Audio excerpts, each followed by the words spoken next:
Me tocó explicar un poco sobre la frecuencia respiratoria. Cuando nos referimos a ello, nos referimos al ciclo de la respiración, que comprende una fase en la cual nosotros absorbemos oxígeno del ambiente para luego ser transportado a los alvéolos y finalmente expulsado como dióxido de carbono. Esto comprende dos etapas muy importantes, que son la inspiración y la expiración, siendo la inspiración una fase activa en la cual nosotros absorbemos el oxígeno y la expiración una fase pasiva en la cual nosotros nos deshacemos como dióxido de carbono. Y aquí, pero lo más importante es cómo se toma la frecuencia respiratoria. Este es un proceso muy sencillo, solamente hay que verificar que el paciente por lo menos haya pasado un tiempo de 30 minutos sin que haya hecho algún tipo de ejercicio físico, ya que esto puede llegar a alterar y tirarnos datos erróneos al momento de la toma. Así que siempre hay que verificar ello. Y con respecto a la toma, solamente hay que contar las respiraciones por minuto del paciente para luego ser aquí comparadas con los valores normales. Aquí solo voy a mencionar algunos, como puede ser de un niño de 1 a 3 años, la respiración normal es de 24 a 40, de un adolescente de 12 a 16, en la edad adulta es de 16 a 20 respiraciones por minuto, y ya en la vejez es baja, siendo el promedio de 14 a 16. Y por último, estaremos escuchando algunas alteraciones que existen en la frecuencia respiratoria. Primero escucharemos el patrón de una respiración normal.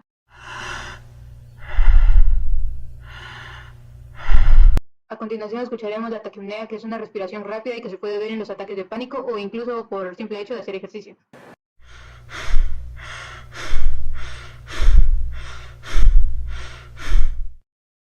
Ahora escucharemos la bradipnea, que es una respiración lenta y se puede dar a pacientes obesos o alcohólicos.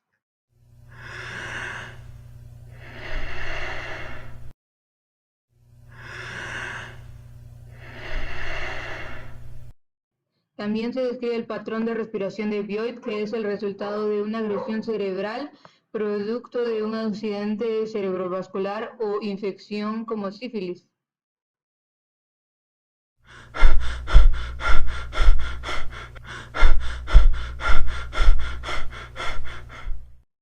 Luego tenemos el patrón de respiración de Chase-Stock, que es el resultado de un daño cardíaco y se caracteriza por ser similar al de Bioit, ya que también lleva periodos de apnea.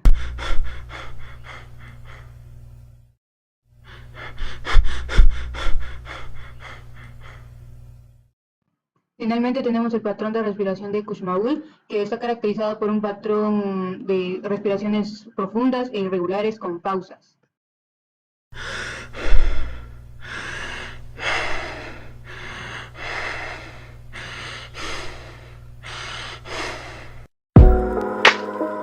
Voy a dar a conocer lo que es la frecuencia cardíaca. Si nos preguntamos qué es la frecuencia cardíaca, como su nombre lo indica, es el número de contracciones del corazón por unidad de tiempo. Este valor se expresa en cantidades por minutos que el corazón está latiendo, en las distintas actividades diarias y en funciones del esfuerzo que demanda para el corazón. Este tiene una frecuencia cardíaca que varía según las necesidades de cada momento. Las principales diferencias se establecen entre los puntos de reposo y los de ejercicio, ya que el corazón se adapta a este ritmo y proyecta por las arterias la cantidad de sangre necesaria para que los distintos organismos desempeñen sus funciones con eficacia y el correcto rendimiento. Mantener una conducta vital ayuda a acostumbrar al corazón a los esfuerzos y reduce el peligro de incidencias cardíacas. En primer lugar, hay que destacar que una frecuencia cardíaca ordinaria está entre 60 y 100 pulsaciones por minuto. Bajar de los 60 suele denominarse como bradicardia y es propia de momentos en los que la actividad física se va reduciendo, y rebasar de los 100 minutos se lleva a denominar como taquicardia, que implica riesgos cardíacos, ya que todo esto depende de las actividades físicas que el individuo realiza. Más que todo, las personas deben de tener una rutina muy frecuente, no tiene que ser ni tan baja ni tan elevada, lo cual debe de mantenerse estable para que la frecuencia cardíaca se mantenga con estabilidad y sin que se aumente. Voy a dar a conocer lo que es las pulsaciones y cómo es que se mide la frecuencia cardíaca. 1. Presiona suavemente la parte interna de la muñeca del lado del pulgar. 2. Coloca los dedos índices y corazón entre 1 y 2 centímetros por debajo del pliegue de la muñeca, entre los huesos que se palpa hacia afuera y el tendón que aparece por el lado interno. 3. Al sentir el primer latido, calcula cuánto se producen durante 30 segundos y multiplica el resultado por 2, ya que al multiplicar el resultado que se dio por 2, eso sería la frecuencia cardíaca que el individuo establece. Muchas gracias. Les voy a hablar sobre la saturación del oxígeno. El nivel de oxígeno en la sangre es un indicador de que el cuerpo distribuye oxígeno de los pulmones a las células. La mayoría de oxígeno es transportada por medio de los glóbulos rojos. Existen dos maneras de poder medir los niveles de oxígeno. La primera es por medio de una gasometría arterial, que no solo permite medir los niveles de oxígeno, sino también el pH y el dióxido de carbono. Esta técnica consiste en extraer sangre de las arterias, porque es por donde pasa la sangre oxigenada. Sin embargo, en las venas no. Y es más fácil extraerla de una arteria de la muñeca, que ven por acá, que es incómoda, pero es más fácil de palpar, a diferencia de una arteria radial o una arteria mediana del codo. Los valores normales utilizando esta técnica es de 80 y 100 milímetros de mercurio. Existe otra técnica que es la de el oxímetro de pulso. Esta técnica consiste en un dispositivo que se coloca en los dedos de los pies o de las manos de la persona, o también puede ser colocado en el lóbulo del oído. Esta técnica es la más utilizada por los doctores. Sin embargo, tiene un fallo del 2% a causa de que las uñas tengan esmalte oscuro o estén sucias. Esto afecta un 2% al valor normal, ya sea mayor o menor. Esta técnica es la más fácil de utilizar y la más rápida.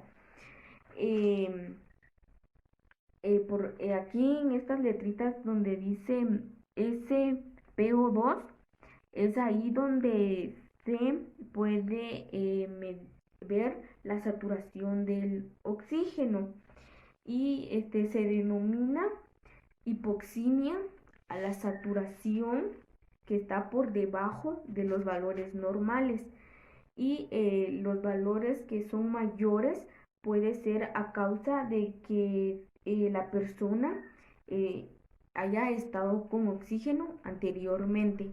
Gracias.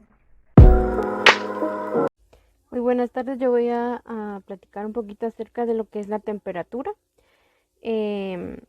Como bien sabemos, la temperatura se da en diferentes casos y se da desde los más pequeños hasta los adultos. La temperatura es una cantidad física que describe el calor o frío corporal de nuestro cuerpo. La temperatura es proporcional de la energía cinética. Hay diferentes formas de la toma de temperatura, que podría ser vocal, que es cuando introducimos nuestro termómetro en la boca, y también sería lo que es axilar, que sería debajo de la axila. También la podríamos usar anal y serían estos los métodos para la toma de temperatura. Pues hay diferentes tipos de termómetros. Em, el más común sería el que conocemos, que es el de milímetros de mercurio. Este termómetro se utiliza más en adultos, porque en los niños lo más recomendable es usar el termómetro digital, ya que es el que se está usando comúnmente para la toma de temperatura en nuestra actualidad por la pandemia. Lo más recomendable es usar el termómetro digital en niños, porque es un poquito difícil la toma de termómetro en los niños, y más cuando son más pequeños. Este termómetro es recomendado para adultos. Cuando nosotros vamos a utilizar el termómetro, la toma del termómetro sería de esta forma, y cuando terminamos de hacer la toma de la temperatura, lo más recomendado es hacerle la limpieza a lo que es el termómetro, o en nuestro caso en la actualidad sería desecharlo de una vez. La temperatura normal de las personas es de 36.1 a 37.5, y que sería la temperatura normal. Y la temperatura que ya nos describiría como fiebre sería mayor a 38 grados. Y también la temperatura que nos describe la hipotermia sería la temperatura que bajaría de menos 35 grados Celsius. Esto es un poquito acerca de lo que es temperatura. Muchísimas gracias. La presión arterial. La presión arterial resulta de la fuerza que es ejercida por la columna de la sangre impulsada por el corazón hacia los vasos sanguíneos. La fuerza de la sangre contra la pared arterial es la presión sanguínea, y la resistencia opuesta por las paredes de la misma es la tensión arterial. Estas dos fuerzas son contrarias y equivalentes. La presión sistólica es aquella presión de la sangre debida a la contracción de los ventrículos. La presión diastólica es la presión que queda cuando los ventrículos se relajan.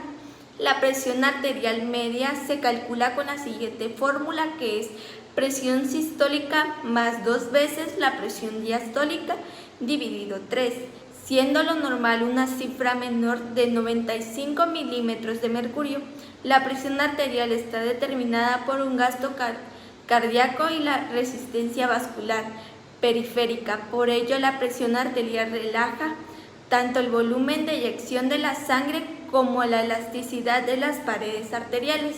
Si se llega a tomar correctamente la presión arterial, es posible poder clasificar a las personas neumotensas, hipotensas e hipertensas. Cuando mayor sea la presión de llegada, que obliga a pasar la sangre de las venas al corazón, tanto mayor será el volumen de la sangre expulsada. La presión arterial se eleva durante la sístole y disminuye durante la diástole. Para poder medir la presión arterial se puede utilizar un monitor aneroide que tiene un indicador, y este se lee mirando la aguja, o bien un monitor digital en la lectura. Aparece una pequeña pantalla, monitores de presión de dedo o de muñeca. Se ha demostrado que los aparatos que miden la presión arterial en el dedo o en la muñeca no son tan exactos como los demás. Además, los monitores eléctricos son demasiado costosos y delicados.